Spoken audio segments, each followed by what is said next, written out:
ദൈവത്തിൻ്റെ അതിപരിശുദ്ധ നാമം വാഴ്ത്തപ്പെടുമാറാകട്ടെ. ഈ നോമ്പ് കാലയളവിലെ അല്പനേരത്തെ ചിന്തയ്ക്കായി തിരഞ്ഞെടുത്തിരിക്കുന്ന വേദഭാഗം വിശുദ്ധ യോഹന്നാൻ എഴുതിയ സുവിശേഷം 15-ാം അധ്യായം 1 മുതൽ 10 വരെയുള്ള വാക്യങ്ങളാണ്. പഴയ നിയമത്തിൽ ഇസ്രായേൽ ജനത്തെ മുന്തിരിവള്ളിയോടാണ് ഉപമിച്ചിരിക്കുന്നത്. എന്നാൽ പുതിയ നിയമത്തിലാകട്ടെ ക്രിസ്തു വിശ്വാസികളാണ് മുന്തിരിവള്ളി. ഞാൻ സാക്ഷാൽ മുന്തിരിവള്ളിയും പിതാവ് തോട്ടക്കാരനുമാകുന്നു. ഞാൻ സാക്ഷാൽ മുന്തിരിവള്ളിയും നിങ്ങൾ കൊമ്പുകളുമാകുന്നു എന്നതിലൂടെ ക്രിസ്തുവും വിശ്വാസ സമൂഹവും തമ്മിലുള്ള ശ്രേഷ്ഠമായ ബന്ധത്തെയാണ് സൂചിപ്പിക്കുന്നത്. ക്രിസ്തീയ ജീവിതത്തിൽ വിജയത്തിൻ്റെയും ഫലസമൃദ്ധിയുടെയും ആണിക്കല് യേശു ക്രിസ്തുവുമായുള്ള ആളത്ത ബന്ധമാണ്. യേശു ക്രിസ്തുവും വിശ്വാസ സമൂഹവുമായുള്ള ബന്ധത്തെ വെളിപ്പാക്കുന്നതിന് ഉപയോഗിച്ചിരിക്കുന്ന ഉപമയാണ് മുന്തിരിവള്ളിയുടേത്.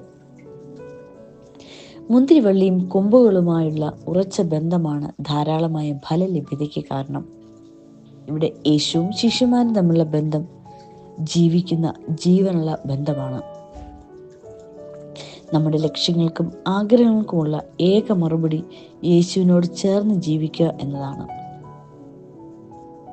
യോഹന്നാൻ എഴുതിയ സുവിശേഷം 15-ന്റെ 5-ാം നാം ഇപ്രകാരം കാണുന്നു: എന്നെ പിരിഞ്ഞ് നിങ്ങൾക്ക് ഒന്നും ചെയ്യുവാൻ കഴിയുകയില്ല എന്ന്. അതുപോലെ യേശുവിനോട് ബന്ധമില്ലാതെ ജീവിക്കുന്നവൻ ഉണങ്ങിപ്പോകുന്ന കൊമ്പ് പോലെയാണ്. ഉണങ്ങിയ കമ്പ് വെട്ടി നീക്കുന്നു, പിന്നെ തീയിലിട്ട് കത്തിച്ചു കളയുകയാണ് നാം ചെയ്യുന്നത്. നാമം ഫലപ്രദമായ ശുശ്രൂഷകളിലൂടെയാണ് നല്ല ഫലവും ആകാത്ത ഫലവും തിരിച്ചറിയുന്നത്. നല്ല വൃക്ഷമൊക്കെ നല്ല ഫലം കായ്ക്കുന്നു, ആകാത്ത വൃക്ഷമോ ആകാത്ത ഫലം കായ്ക്കുന്നു. ഒന്നാമതായി, എങ്ങനെ നാം നല്ല ഫലം കായ്ക്കാം? ക്രിസ്തുവുമായുള്ള സജീവ ബന്ധമുണ്ടെങ്കിൽ മാത്രമേ ജീവിതം ധന്യമായി തീരുകയുള്ളൂ. മുന്തിരിവള്ളിയിൽ നിന്ന് അകന്ന് കൊമ്പിന് നിലനിൽക്കാൻ സാധ്യമല്ല. ഫലം പുറപ്പെടുവിക്കുക എന്നത് കൊമ്പിന്റെ ഒരു കടമയാണ്. ഫലം കായ്ക്കുന്നതിന് മുന്തിരിവള്ളിയിലെ നല്ല കൊമ്പുകളായി നിലനിൽക്കാം, ഫലം പുറപ്പെടുവിക്കുന്നവരാകാം. രണ്ടാമതായിട്ട്, ഫലം കായ്പാൻ നാം എന്ത് ചെയ്യണം? യോഹന്നാൻ എഴുതിയ സുവിശേഷം 15-ന്റെ 4 നാം ഇപ്രകാരം കാണുന്നു: എന്നിൽ വിശ്വസിപ്പിൻ, ഞാൻ നിങ്ങളിലും വസിക്കാം. എന്നിൽ കായ്ക്കാത്ത കൊമ്പൊക്കെയും ചെത്തി വെടിപ്പാക്കുന്നു. ഫലം കായ്ക്കുന്നതിന് തടസ്സമായി മുറുകെ പറ്റുന്ന പാപങ്ങളെ ഉപേക്ഷിക്കണം. ദൈവവചനത്താൽ ദിനം തോറും ശുദ്ധീകരണം നടത്താം. മൂന്നാമതായി, ഫലം കായ്പാൻ ഒരുക്കമുള്ളവരാകണം.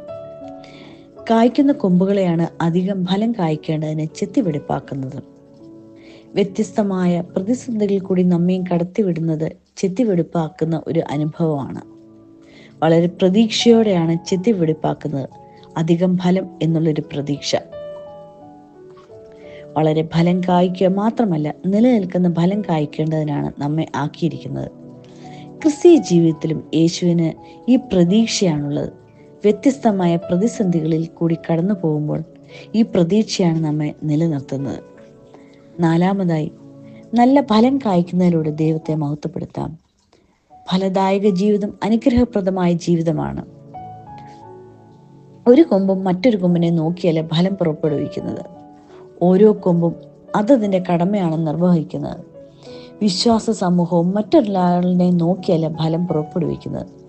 പിതാവിൻ്റെ നാമമഹത്വത്തിനായി പ്രവർത്തിക്കുന്നവരും ഫലം പുറപ്പെടുവിക്കുന്നവരായി തീരാം. അതിന് ദൈവം നമ്മെ എല്ലാവരെയും ഒരുക്കട്ടെ.